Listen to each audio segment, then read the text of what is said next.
I'm a fagoso. Jump in them sinkies and dump them mimosos. The first Florida man was Hernando de Soto. First Florida man was Hernando de Soto. First Florida man was Hernando de Soto.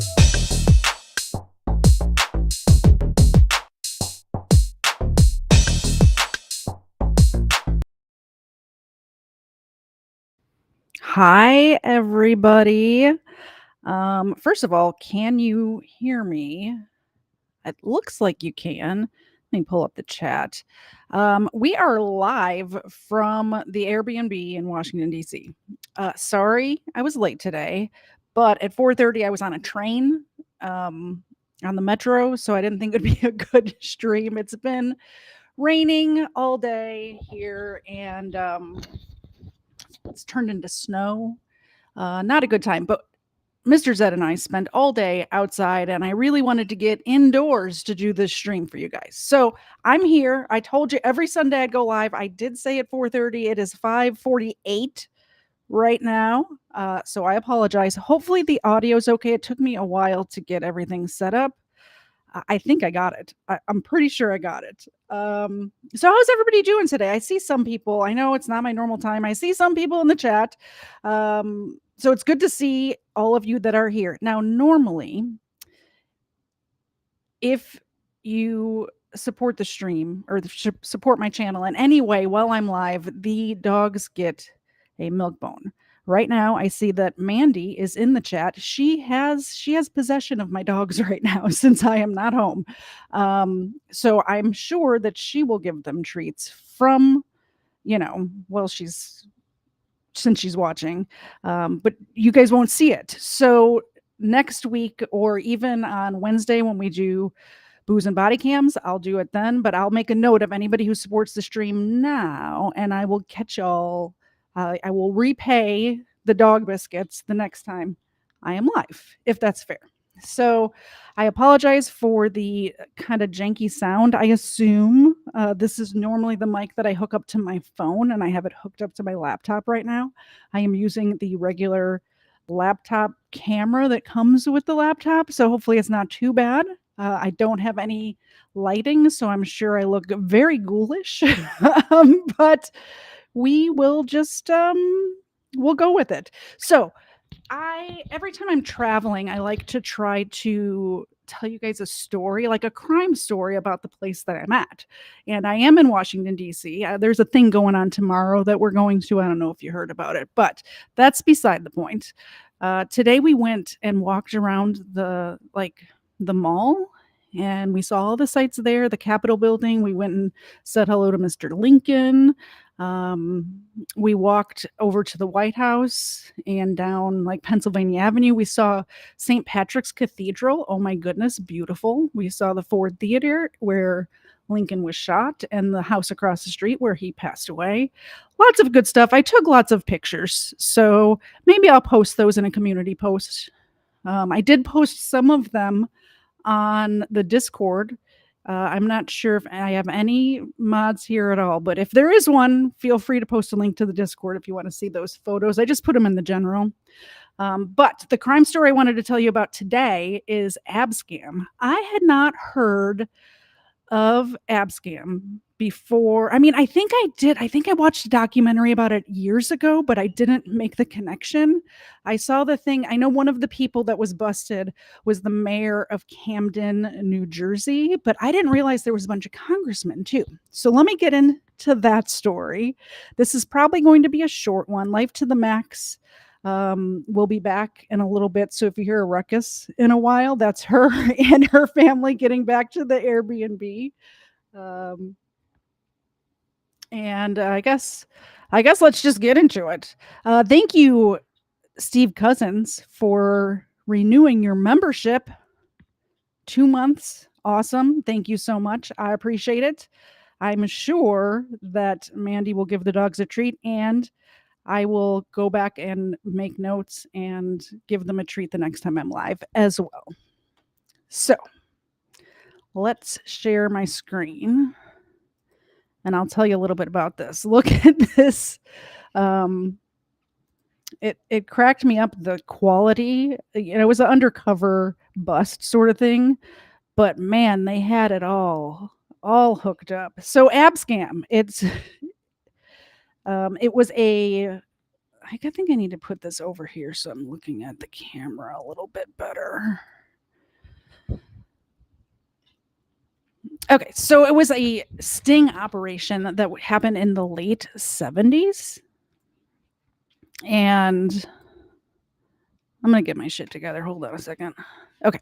So, yeah, so the late 70s, early 80s, and it led to the conviction of seven members of both the Congress and the House of Representatives. So the FBI decided, look, there is way too much corruption in Washington. Go figure, right? And they're like, we're going to put these guys to the test and see what happens. And they ended up testing like 30 of them.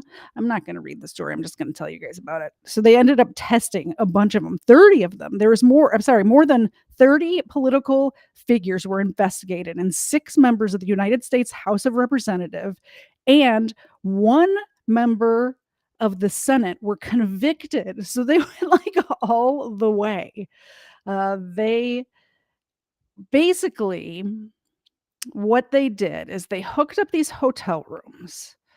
And well, I'll just read you this part. So in March of 1978, John F. Good, before I get any further into it, thank you so much for the $2 super chat. I appreciate it. It helps with the travel money, so I appreciate it. Okay, so March of 1978, John F. Good of the FBI's Office of Suburban Long Island created and oversaw a sting operation called Abscam, which was initially intended to investigate theft, forgery, stolen art, that sort of stuff. But the FBI employed Melvin Weinberg, and he was a convicted swindler, international con artist, informant, and his girlfriend, Evelyn Knight. So they helped plan and conduct this Abscam operation, right? At the time, they were both facing a prison sentence. And in exchange for their help, the FBI agreed to let them out on probation instead of go to prison. So Weinberg supervised the FBI, created a fake company called Abdul Enterprises, which the FBI employed, or the FBI employees posed as fictional Arab sheiks led by owners Camber Abdul and Yasser Habib. So they basically would go into these meetings with these Congress people and say, hey, my Arab sheik friend over here needs to get a green card. He needs to get a work visa, whatever it is. And by the way, there's a load of cash right over there next to the sofa. So that could be yours if you can help my sheik friend get his papers to stay here. And 6 of these people said yes. A bunch of them didn't. That's how it all started. Anyway, the FBI recorded each exchange, or each money exchange, for the first time in American history. They videotaped the government officials taking bribes. The meeting and places included, sorry, give me 1 second. I'm multitasking here. Oh, Mandy just sent me photos of her giving the dogs treats, and it's very, very cute. I will post those on the community page later. Those treats were for you, Steve Cousins. Thank you very much. Okay, so for the first time, they used this undercover sort of videotapes, which is why I wanted to show you these pictures or whatever, because it looks so old. What was it? It's 1979, right? So it is old, but this is the first time they did this. Each convicted politician was given a separate trial, so they didn't try them all at once. And during these trials, much controversy arose regarding the ethics of Operation Abscam. Many lawyers defending their clients accuse the FBI of entrapment, though although some judges concurred with that, the appeals eventually were overruled and they were convicted. So the people that were convicted, it was U.S. Senator Harrison A. Williams, a Democrat from New Jersey, a U.S. Representative Frank Thompson, a Democrat from New Jersey, U.S. Representative John Jeanette, a Democrat from South Carolina, a U.S. Representative Raymond Lardner, a Democrat from Pennsylvania, U.S. Representative Michael Myers, a Democrat from Pennsylvania, a U.S. Representative John Murphy, a Democrat from New York, and a U.S. Representative Richard Kelly, who was a Republican from Florida. Now, keep in mind the president at the time, the guy in charge who, set all this in motion was Jimmy Carter. So he wasn't going after Democrats. He was a Democrat. He was going after anybody who was corrupt.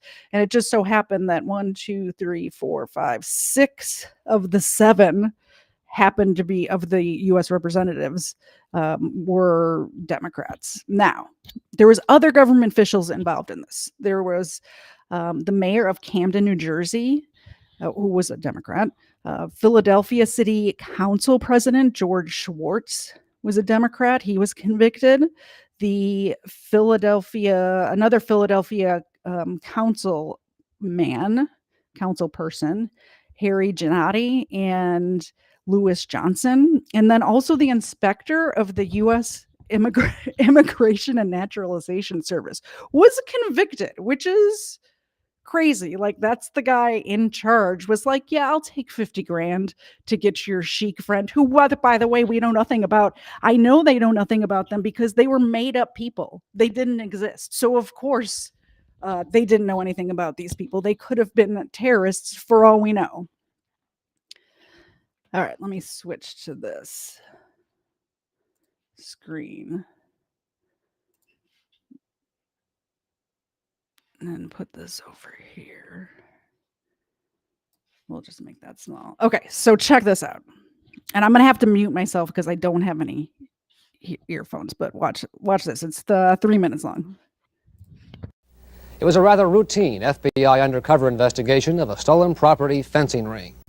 But what was routine for the FBI soon became extraordinary.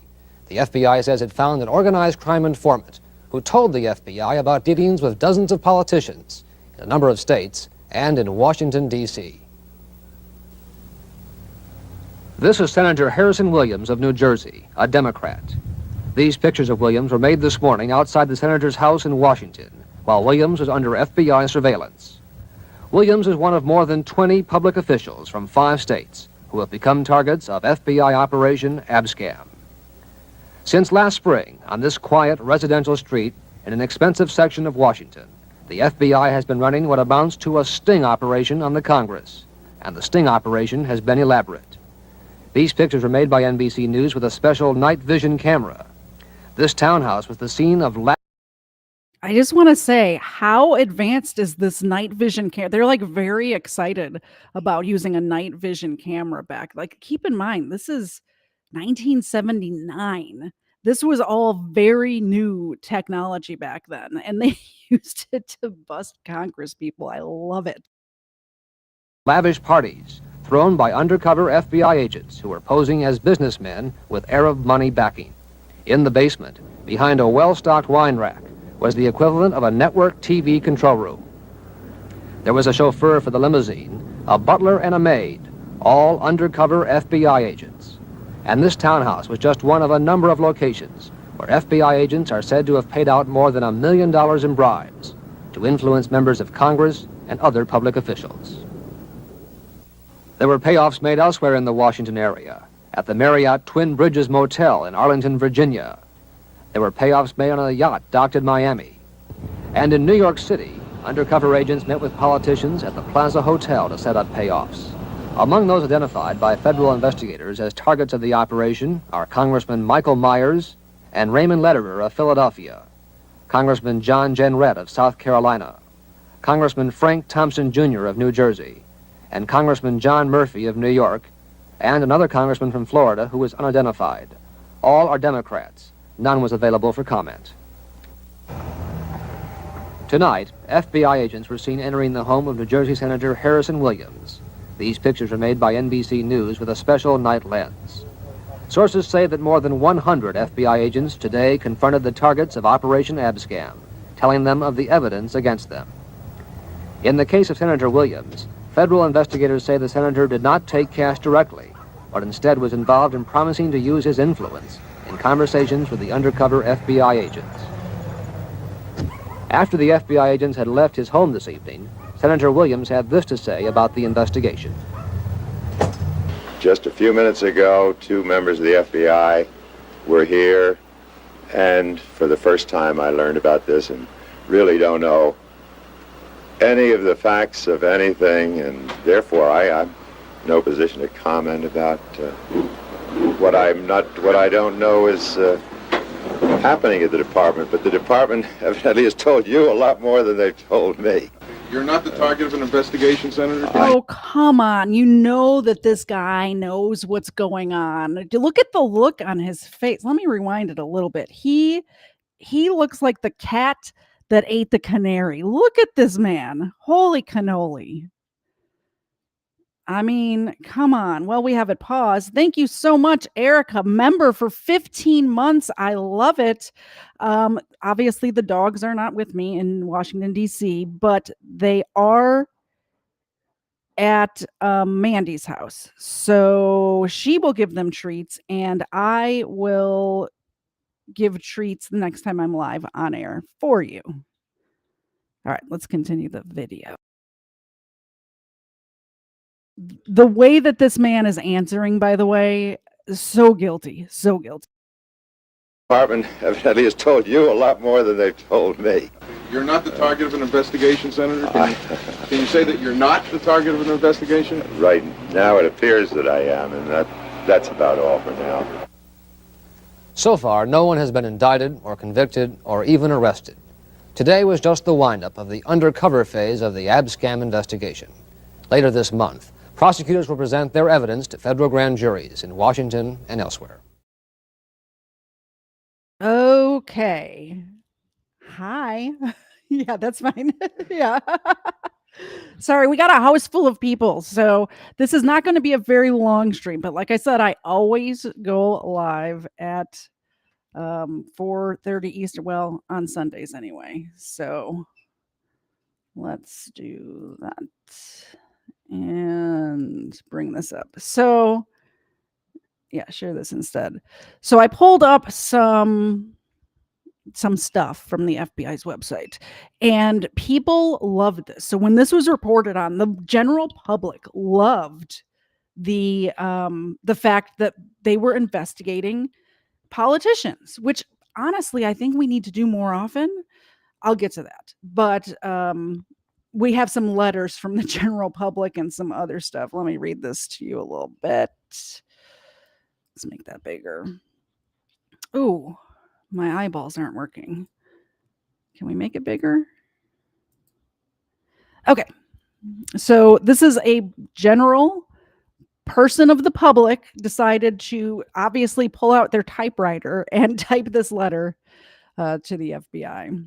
Gentlemen, I was very pleased to read about your sting investigation and learn you have finally uncovered Congressman John P. Murtha for what he has been doing to the people of his congressional district. He has been pardoning up and down this 6-county area with a twice wounded Vietnam War hero background, and even has the audacity to list this in the congressional directory. In your investigation, you will discover a phony. Murtha's own Marine Corps official record indicts that he incurred 2 lacerations during his Vietnam service. March 22nd, 1967 on the cheek, and May 7th, 1967 above the left eye. On both occasions, his record indicates that officer was treated in the field and returned to duty. So I guess this guy is stolen valor as well. Oh, wow. Okay. Well, he did get a boo-boo on the forehead, so maybe not stolen valor, but for the above, he allegedly received 2 Purple Hearts and commendations galore. In my judgment, uh-oh. Okay. I'm working with 2 screens instead of the normal 4, so it's very weird. Okay. In my judgment, the above merit has no such a claim, nor do the people of this district deserve to be deceived in this manner. You should investigate for yourself. Sincerely, and then it's redacted the person's name. Public response. Sir, now that you have those bastards, oh, bad language, on the Hill in turmoil, keep up the excellent work. Continue with units to bait those bums. I loved going through all of these letters. This one I might not be able to read. Ooh. This handwriting. We'll try. We will try. I can read penmanship. It's just, this is very kind of, I'm going to have to get really close to the screen, I think. Dear Sir, public response regarding abscam. I just called one of your agents in Los Angeles after watching the evening news on TV about your, not sure what that word is, your efforts to check out a few congressmen. I'm proud of you, sir. The handwriting back then was wild. Let's go down to this one. Dear sir, I just called one of your agents in Los Angeles after, oh, this is the typed. Okay, good. There's a typed version of the handwritten version. Very good. Dear sir, I just called one of your agents in Los Angeles after watching the evening news on TV about your department's effort. Oh, that word was departments. Efforts to check out a few congressmen. I'm proud of you, sir. There are not enough people in our country willing to say what's on their mind or back someone that is trying to keep everyone on course.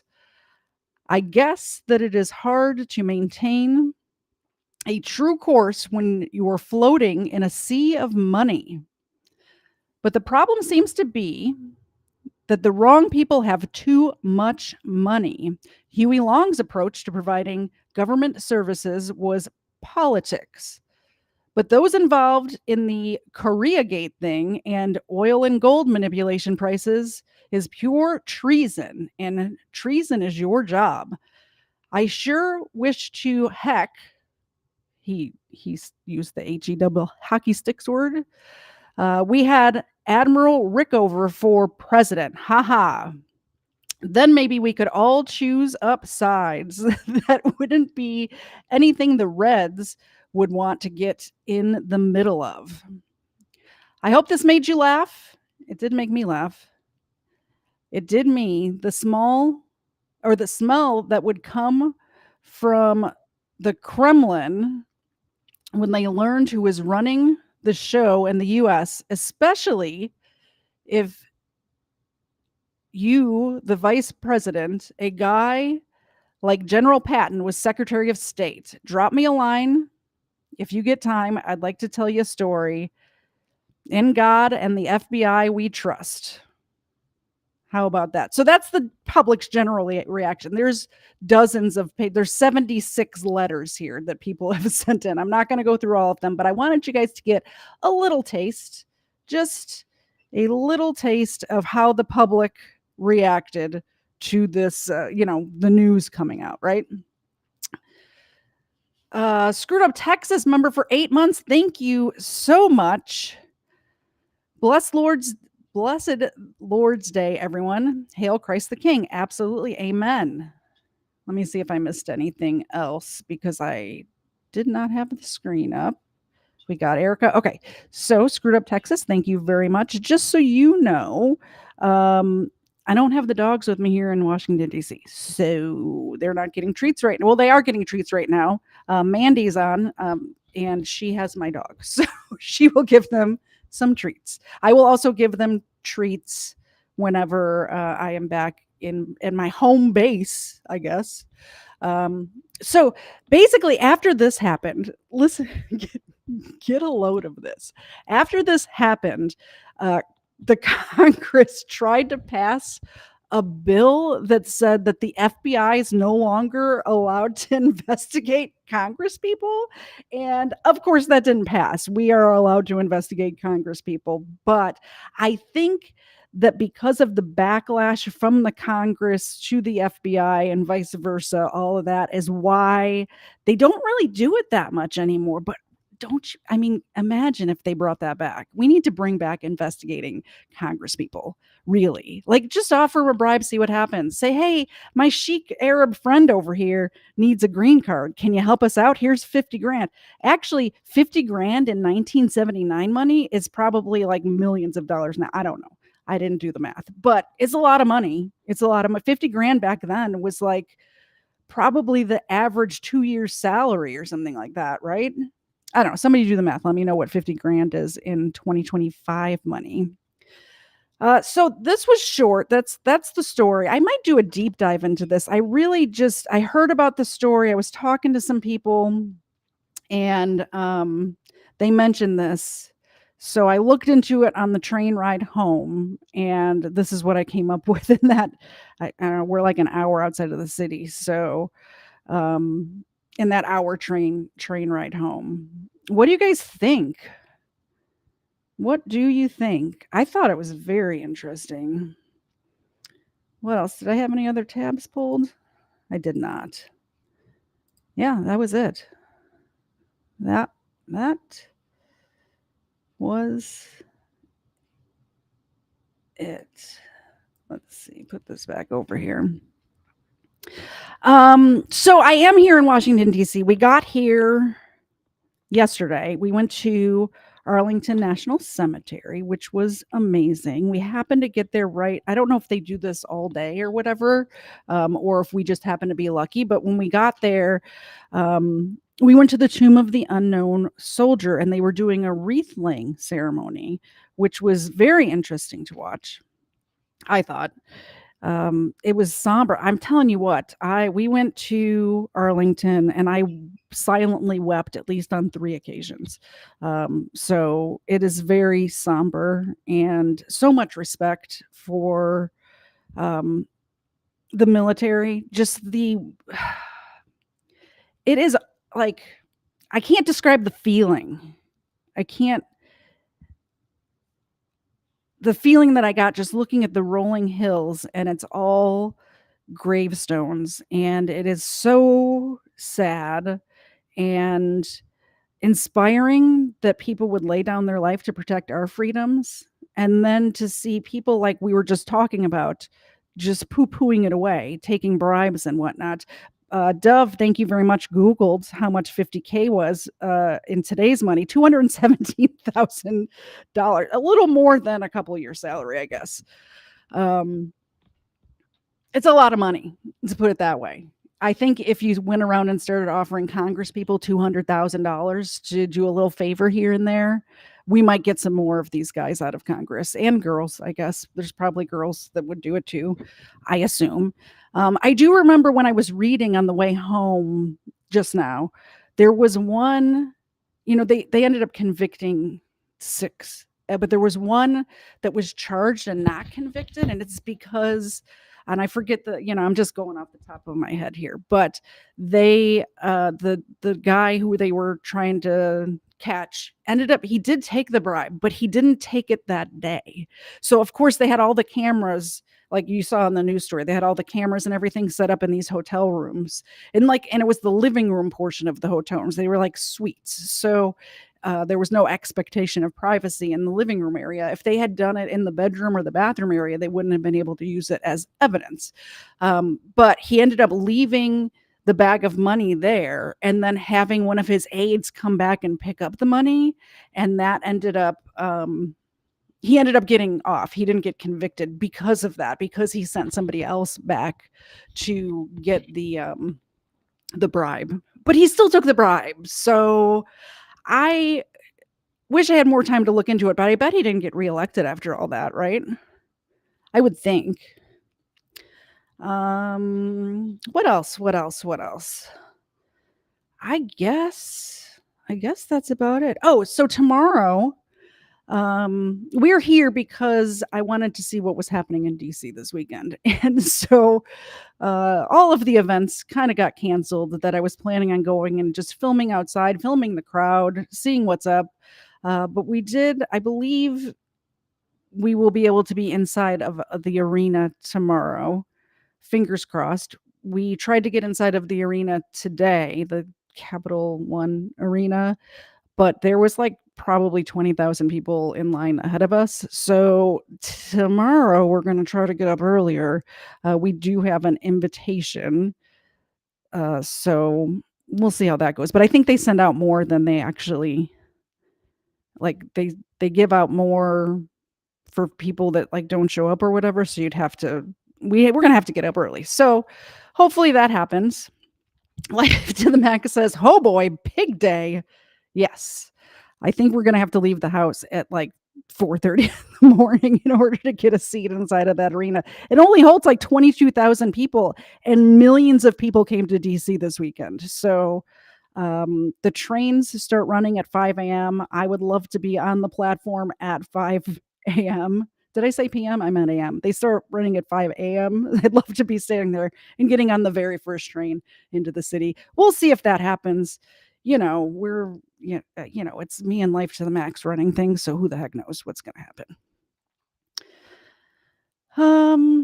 I feel like this was so short. It hasn't even been, it's been like less than an hour, right? Maybe I'll just pull up. Let me see if I can find another video about this ab scam thing. And then maybe we'll watch that together. Let's see what else I can find. Let's see.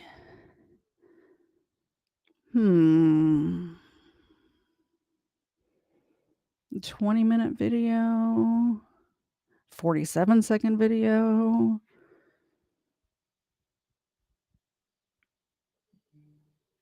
Let's watch this one. Okay. Here's a 24-minute video we will watch together, and then we'll be done. Let's put it on the screen. Yeah, share that instead. Thanks for bearing with me. It's very, it's difficult. I mean, it's difficult to click all the buttons in the right order normally, right? And it's even more difficult when I'm not in my home, like very comfortable office with all of my things exactly like muscle memory where stuff's at, that sort of stuff. Like I'm used to reaching over here, getting a dog biscuit. There's nothing here. There's just empty air over here. All right. Here we go. Thank you all for being here. And let's watch this. I'll pause it and talk if I have anything interesting to say. And I'll be reading your comments too. December 4th, 1979. John Jenrette sits in the library of a Washington, D.C. home conversing with two men who say they represent a wealthy Arab sheik. He asks for a drink. As one man goes to pour him a glass of whiskey, the other begins to explain. Mr. Jenrette. Real quick, News Now Enemy says I need to get Mr. Zed to put the dogs on camera. The dogs are at Mandy's house. Mr. Zed is upstairs taking a nap. So that's not going to work. But if, like I said at the beginning of the stream, if you all are so generous to do a super chat or anything today, we will be giving them treats the next time I'm live. I believe the next time I'm going to be live is Wednesday night with Kfar, although I have not confirmed that with him yet. We usually go live on Wednesday nights at 8 for booze and body cams. And by the way, I have so many good booze and body cam videos lined up for you guys for Wednesday. Our bosses are prepared to offer you $50,000 right now in exchange for your assistance expediting their visa applications. Now, surely this is a small matter for an important congressman like yourself. Jenrette takes the drink and quaffs it in one smooth motion, unfazed. Setting the glass down, he declares, Boys, I've got larceny in my blood. I'd take that in a goddamn minute. Unfortunately for Jenrette, while the money is real, the sheik is not. The men he's speaking with are, in fact, FBI agents. and the entire conversation is being recorded. Within months, Jenrette stood trial for bribery and conspiracy alongside 6 more members of Congress who attended similar meetings. All 7 were convicted and sent to prison in the largest federal anti-corruption sting operation in American history. An operation so effective, the Senate actually drafted a bill right here, Bill 804. It is indeed KFR's birthday today. I texted him this morning. We were, like I said, on the National Mall, and there was a Navy thing. So I took a picture of it and sent it to him and wished him a happy birthday. But I believe he might be streaming later tonight. I think I saw something come through. So definitely, please go. If he is streaming tonight, make sure you get in there and wish him a happy birthday. Tell him, hey, Katie says happy birthday. I would appreciate that.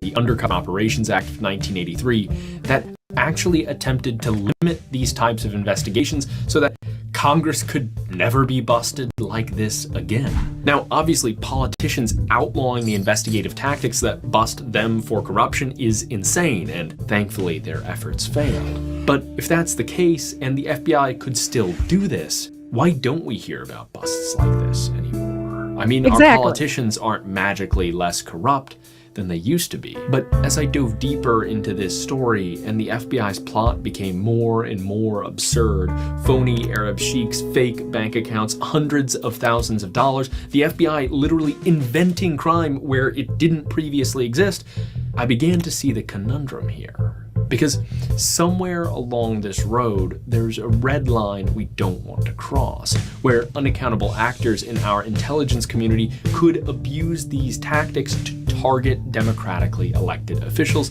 they simply don't like. So, to understand just how the FBI succeeded in this massive bust, why nothing quite like it has ever happened since, and where we draw that red line, we need to dive into the story of how the legendary Arab scam shook Washington. Okay, so this is what I really want to know is why have we not had anything like this happen since then? Like 1979, it's been a long time. There has been many new, I mean, some of them might still be there from 1979. Can we talk about term limits? But probably not. I don't know. I haven't researched it. But seriously, why is the FBI not on this all the time? It's crazy to me, especially with some of the stuff that's come out in the news in the last few years. It's kind of crazy. To its core, this is Abscam. Our story begins in 1973, when guys looked like this, and the Federal Bureau of Investigation was in crisis. J. Edgar Hoover, the Bureau's director for nearly a half-century, is dead.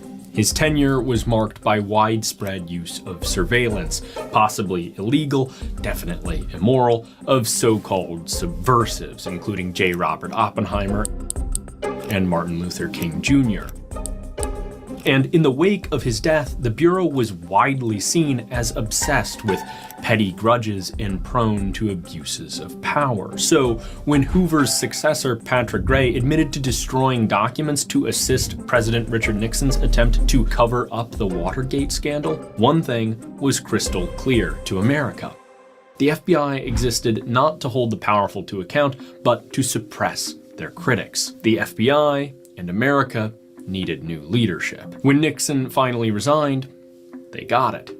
Promoted straight from Chief of Police of Kansas City, Missouri, awesome, Clarence Kelly was determined to reinvent the FBI and repair its reputation. To do that, though, he needed to shift the Bureau's focus from bullying easy targets to bagging high-value white-collar criminals, and that called for a whole new playbook. No more simple wiretaps and mail interceptions, because white-collar criminal activity is typically what's called consensual. That is, they are crimes agreed to willingly by the parties involved. Those victimized are often unaware. A very good way to put it. I never really thought about that, but yeah, white collar crimes really are usually consensual. I mean, there are some that are not, obviously. There are some where people get scammed out of money, although that it is technically consensual because you're giving like pyramid schemes and stuff.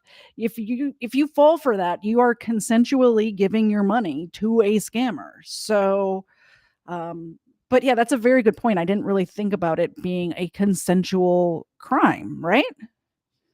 Interesting. Very interesting.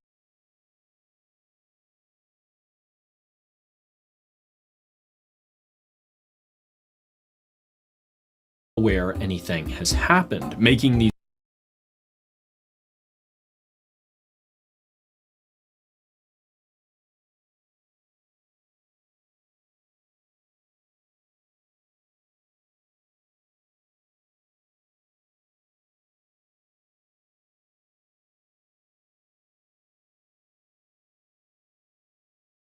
crimes especially hard to detect and investigate. So Kelly proposed a relatively novel strategy, utilizing undercover operatives who would concoct, participate in, and document a consensual crime, exposing their counterparts. But when Long Island Field Office Director John Good received the new boss's instructions, he knew he wouldn't make much progress using just his spooks. He needed a bona fide criminal with some street cred who could get the ball rolling. Enter Melvin Weinberg. Weinberg was a con man and swindler from New York City, whom the FBI had known about for some time and relied on as an occasional informant. But by the end of the 70s, the Bureau had Weinberg's own crimes well documented, and they let him know in no uncertain terms that he'd find himself in handcuffs unless he played ball. Naturally, he complied. What is up? Okay, sorry, the mute button was unmuting. I didn't know that I think I may have seen that movie like way back in 2013, so 12 years ago. But I didn't realize that that's what this. I guess I had heard of it. I said when we first started, I said this is the first time I've heard of this, but I have heard of that movie, so maybe I have heard of it before. I just didn't know that this was that. Thank you very much, Artie Foz. Yeah, Artie Foz. I appreciate the information. I'm gonna have to go back and watch that movie now and see, like, now that I know the actual real story. In addition, Good brought on field agent Anthony Amoroso, whose blue-collar Italian-American background helped sell his criminal facade. By 1978, Good was ready, and he sent Amoroso and Weinberg out to solicit some deals, make some meetings, and hopefully catch the bite on camera. Their plan had been fairly simple, if ridiculous. They posed as representatives of two fictitious Arab sheiks swimming in oil money, but who, worried by political instability at home, wanted to park their fabulous wealth in safe American investments. Thus, the internal codename was born, the Arab Scam. To sell the scam to outsiders, though, they officially incorporated Abdul Enterprises Limited, set up an office in Long Island, and opened an account with an initial $1 million deposit at Chase Manhattan Bank. They had intended to lure some shady businessmen, but after a year ferreting out these leads, they wound up hooking something beyond anything they ever expected in the unlikeliest of places: New Jersey. There, Weinberg and Amoroso met William Rosenberg, a small-time con artist who was so suckered by the promises of Abdul Enterprises Limited that he suggested he had someone else they may be keen to meet, someone who could help them secure lucrative gambling licenses, in exchange, of course. Hi, Ed. No Xena today. I am in Washington, D.C., and we're talking about some Washington, D.C. crime. It's good. Anyway, the person who has my dogs is in the chat and will be handing out milk bones, and I will give them double milk bones because the next time I'm live, I will also give them milk bones. So if you decide that I'm doing a good job, even though I'm not, and you want to support the stream, they will not only get milk bones today, they will get more milk bones on Wednesday at 8. Course, for a small finder's fee. Good's team was floored. Exposing political corruption hadn't been their plan, but their mission was to bring criminals to justice. So they took Rosenberg up on his offer, and he pointed them to the mayor of Camden, New Jersey, Angelo Ericetti. It didn't take much digging for the team to learn Ericetti faced several prior fraud investigations, and so they set a meeting.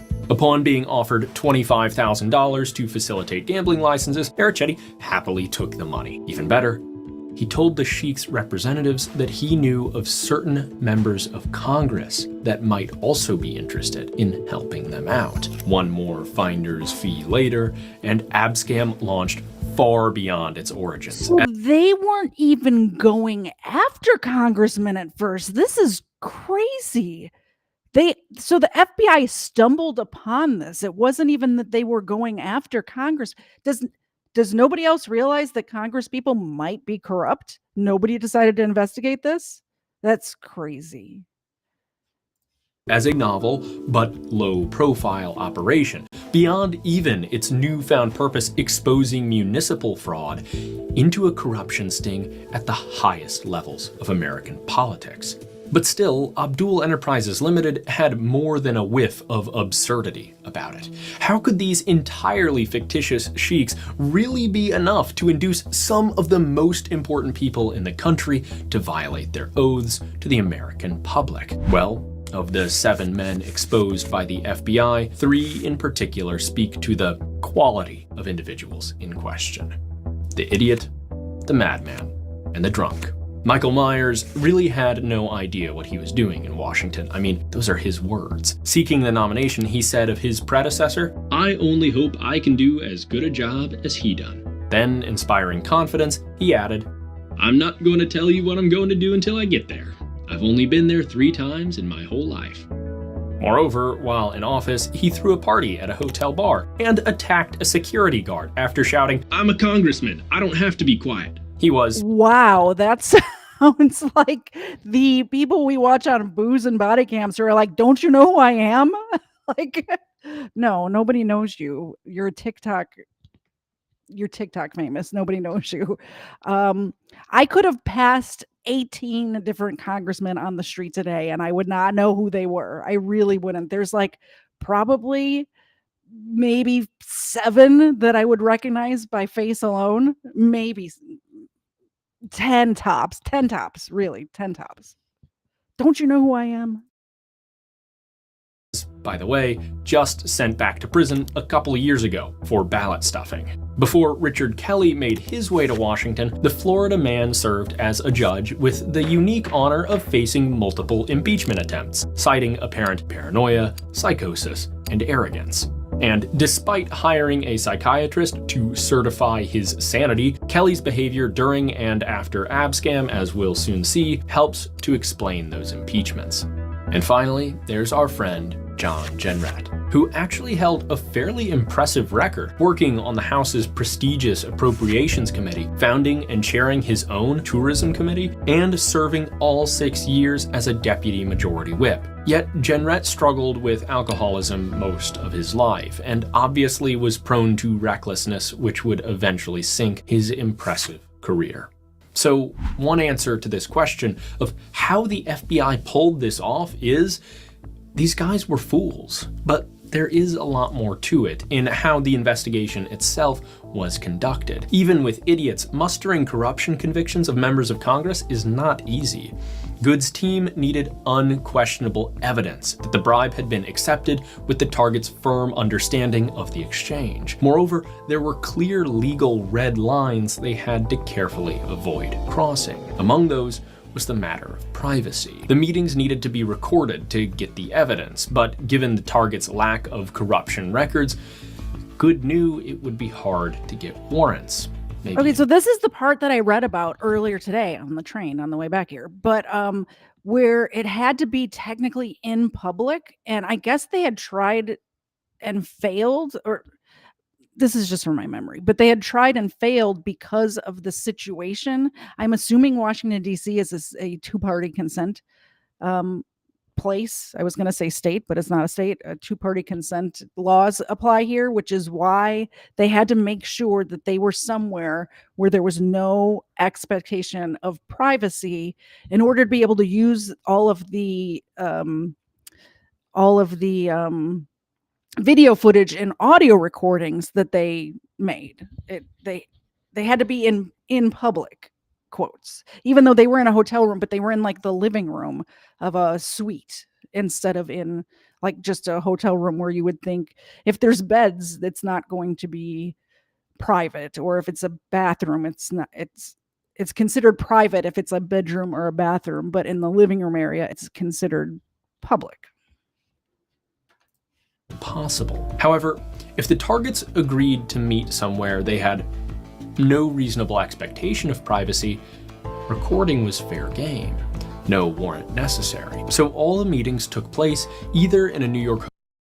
Sorry, I keep pausing it, but Ed asked a very good question. I was hoping to see protesters today. Did I? I did. And somebody spit at me. It was crazy. I was just walking down the street. And keep in mind, I'm not really that political. I don't have like red, white, and blue stars and like I'm just normal. I'm just a normal person, right? I'm pretty in the center. And a woman that had apparently just stumbled out of the Palestine protest spit at me and told me and yelled, screamed in my face and came at me that I trampled on her, or I stepped on her rights, so she's going to step on me, which was just insane to me. People are crazy. So that happened today. And there was a China protest, like an anti-China protest that we walked by. I took a picture of it. I didn't video it all. I think there was a big protest yesterday because I saw a bunch of trash with like signs and stuff about white men and abortion stuff. So there was a bunch of like trash signs on the street, right? Like I'll post some pictures in the community tab. I took a lot of pictures today. So a short video, which I posted as a short. I am now a First Amendment auditor. There was some police activity and I decided to film it. So check that out in the shorts. Hotel room booked by the investigators or at a townhome the Bureau rented in Washington, D.C. In either location, Weinberg and Amoroso held meetings that any member of Congress might take. They said they had potential investment to allocate and, well, your district could hold some opportunities for us. They explained the situation with the sheiks, political turmoil, safe investments, etc., tens of millions of dollars at stake. But with these politicians, they added a new twist. Before those investments could be made, the sheiks were also interested in moving to America. In exchange for a promise to introduce legislation that would grant the sheiks asylum, the target would receive $50,000 in cash. By dangling a quick buck now and massive investments later, it was easy to get these congressmen, not the brightest bunch as we've seen, to agree. Now, the fine details of the exchange varied from meeting to meeting. Madman Kelly, for example, didn't take a briefcase, instead simply stuffing wads of cash into his pockets before asking his new friends if it was too obvious. Further, a number of congressmen simply didn't partake in the corruption, either by declining the meeting or refusing the bribe when offered. This was all the more damning, of course, for the 7 who did. They took the money in a room with no reasonable expectation of privacy, so they were recorded. And they did so with a clear understanding of just what it was they were agreeing to. In other words, however strange the abscam operation may seem to us today, and however idiotic the targets, it was also just compellingly formulated and competently executed such that the unsuspecting targets incriminated themselves in just about the clearest, most damning manner possible. By January of 1980, the investigators had the evidence to charge 7 men, and they were just about running out of time. Targets were starting to ask Weinberg when they should introduce the sheiks' visa legislation, and when the investments they'd been promised would materialize. In other words, the facade of Abdul Enterprises, however elaborate and convincing, just couldn't be sustained. And so, on the morning of February 2nd, 1980, just 9 months after the team's first meeting with a congressman, the FBI dropped the hammer. Across the east coast of the United States, 7 congressmen, along with Ericetti, Rosenberg, and others, awoke to agents banging on their doors. They were quickly indicted and charged with bribery, conspiracy, and travel across. I'm guessing that the FBI showed up at all of their houses at the same time, and it was probably at like 6 a.m. because I've heard that that's when the FBI likes to do those sorts of things. So I might look a little deeper into it and find out if that's the case. If that was the case back then, I know these days that's what the FBI does. Don't ask how I know that. State lines with criminal intent. When news broke, the nation was stunned. Maybe not even so much at the revelation of corruption in Washington as at the idea that the FBI actually cared. Yet, as some praised the Bureau, others immediately registered concern about the lengths to which they had gone to invent these crimes and the tactics used to invite the congressman into self-incrimination. Congress, meanwhile, attempted to balance condemnation of the corrupt members with criticism of the Bureau's tactics. The chair of the Senate Ethics Committee declared the FBI itself needed to be investigated, given how much it had crossed the line in pursuing congressmen. Echoing those concerns, most of the defendants claimed entrapment, either in their jury trials or on appeal, asserting that the government pressured them into actions to which they were not personally predisposed. But each took on their own unique flavor, especially those of our leading men. Madman Kelly had a characteristically bizarre defense strategy, whereby he insisted that he was actually conducting his own counter-investigation of the supposed sheik and his associates. All the bribe money he accepted and spent were operational expenses. While this defense... Oh my goodness. Are you hearing this defense? Oh, I just took the bribe money because I was investigating them. That's what that was. Are you kidding me? Is he kidding me with this, Mr. Kelly? Come on. Didn't quite sway the jury. An appeal judge actually threw out Kelly's case, arguing his due process rights had been violated. For a moment, Kelly was the only congressman to beat the charges until a higher appeal judge. He got away with it? He got away with it? Court restores. Okay, so they restored this is the Republican from Florida. That was remember I said there was one Republican from Florida. That's this guy, and he did end up. Okay, I jumped the gun a little bit. Sorry. We'll continue to watch. By the way, go subscribe to this person's channel, please. I'm gonna put the link in the chat again right now.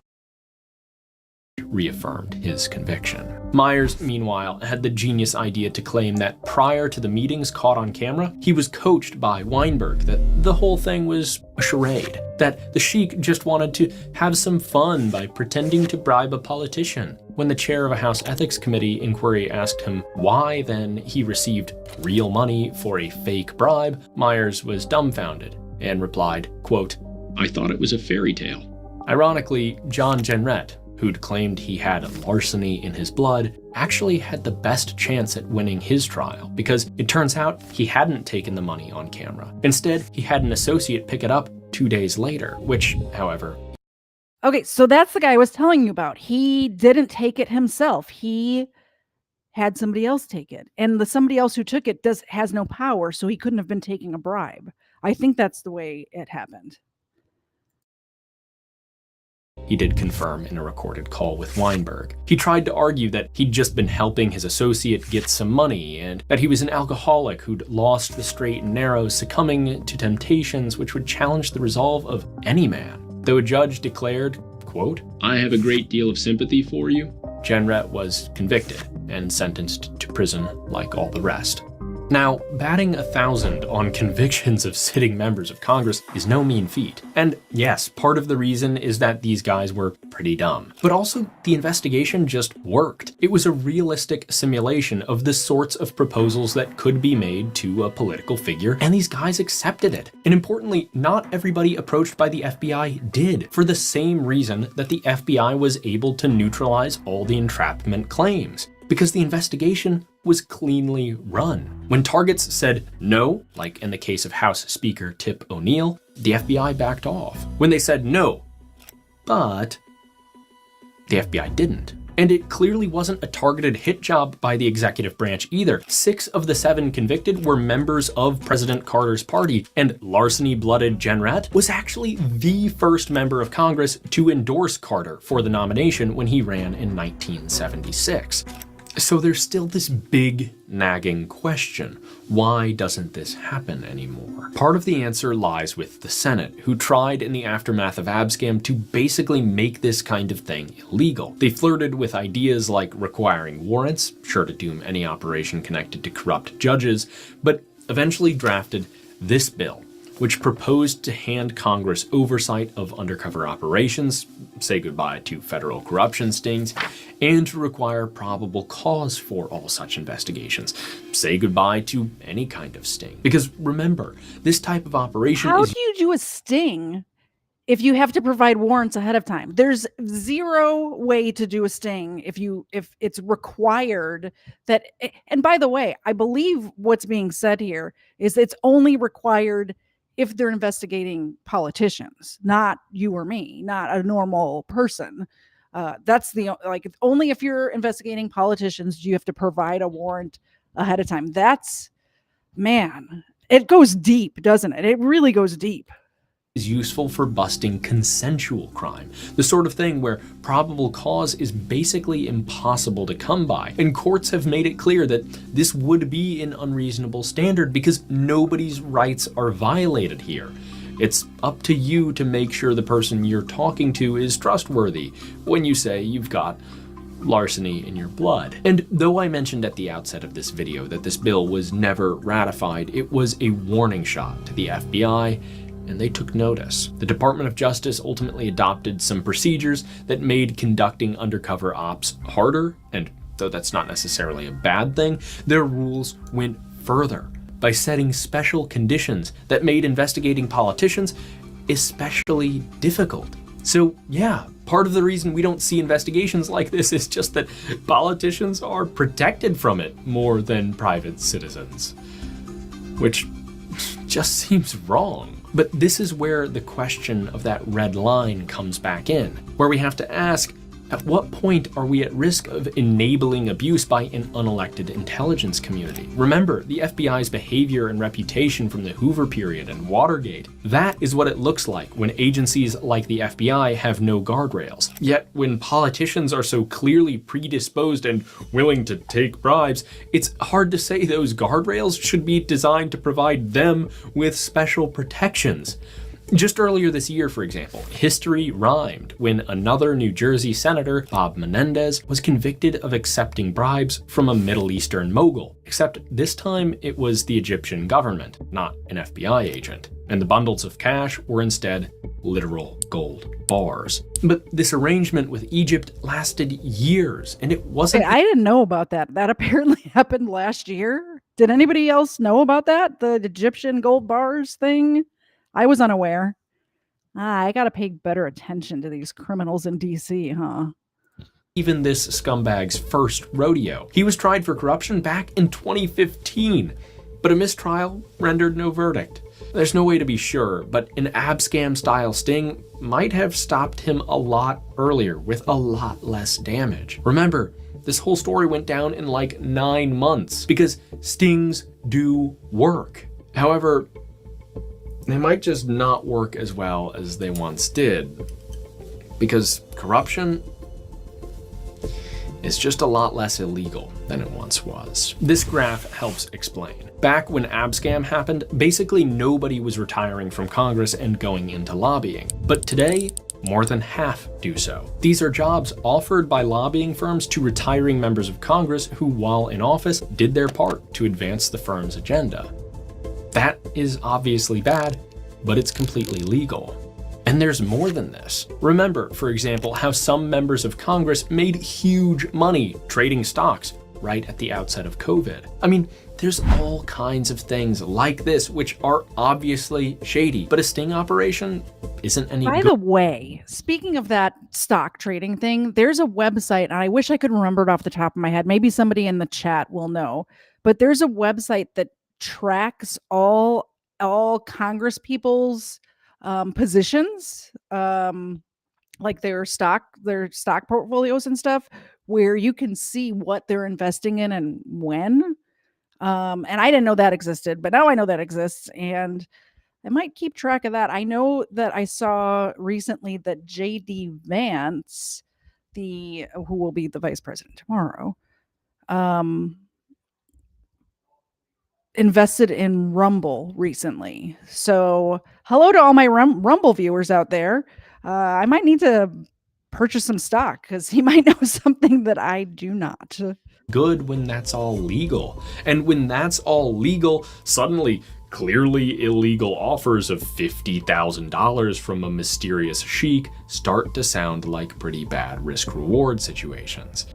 So here we are again, back in many ways where we started in 1973 after Watergate. Corruption abound, leadership absent, the public cynical, without a whisper of a promise that the ship is soon to be righted. As then, America needs new leadership, and while at the time of writing the election is undecided, it's certain we've just gotten it one way or another.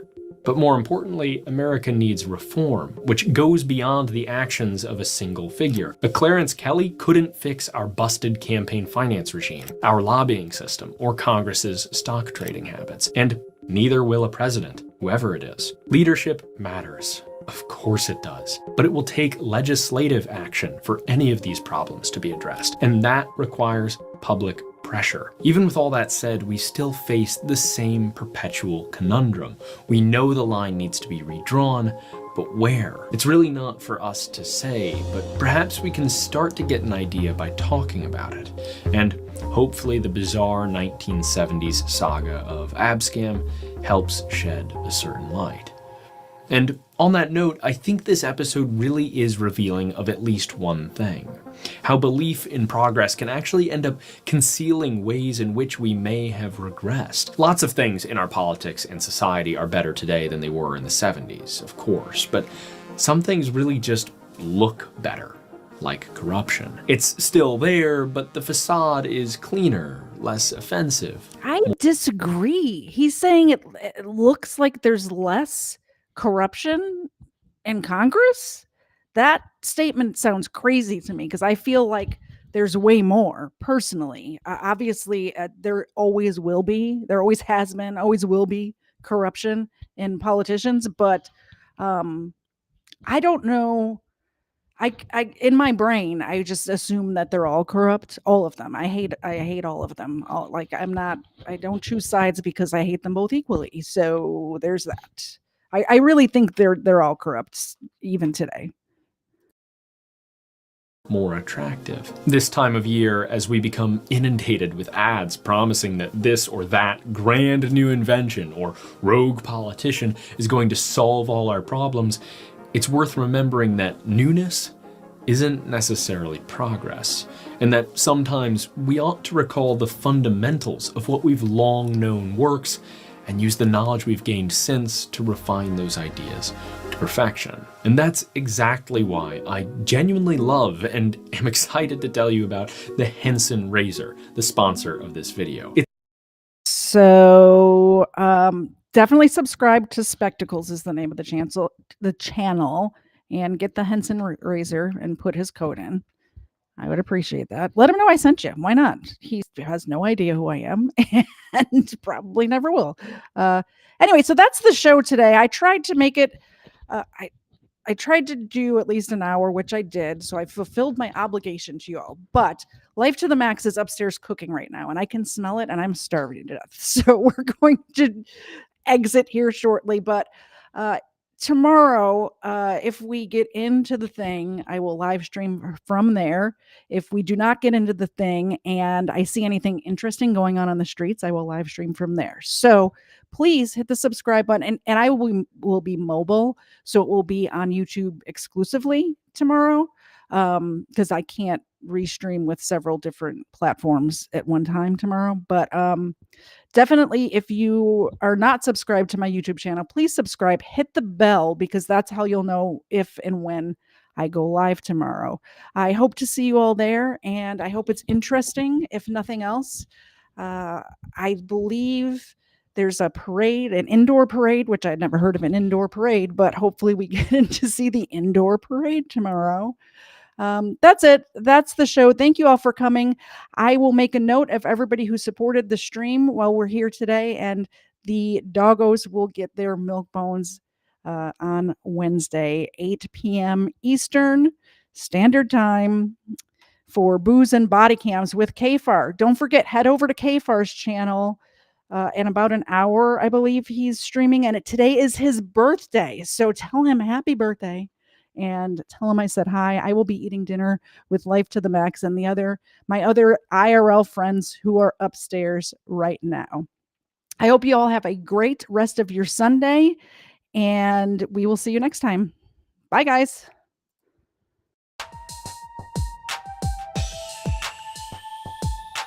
First Florida man was Hernando de Soto. First Florida man, Hernando de Soto. First Florida man was Hernando de Soto. Won't you solo go show off your photos, throw out your Twinkies, throw up your ho-hos, tuck in them pinkies, them shits a no-no. The first Florida man was Hernando de Soto. Brought to my attention by the man with the mojo. My 8 subscriber, I'm a fagoso. Jump in them sinkies and dump them mimosos. The first Florida man was Hernando de Soto. First Florida man was Hernando de Soto. First Florida man was Hernando de Soto.